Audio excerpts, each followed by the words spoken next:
গাফিলতি ক'লেতো প্ৰথম আপোনালোককে ক'ব লাগিব।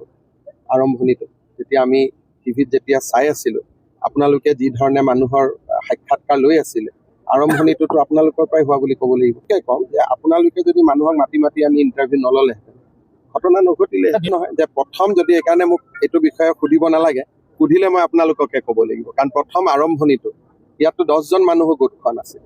আপোনালোকে মানুহ মাতি আনি যেতিয়া ইণ্টাৰভিউ লোৱা আৰম্ভ কৰিলে, মইতো টিভিত গোটেই বস্তুটো চাই আছিলোঁ, তাৰ পৰাই ঘটনাটোৰ সৃষ্টি হ'ল।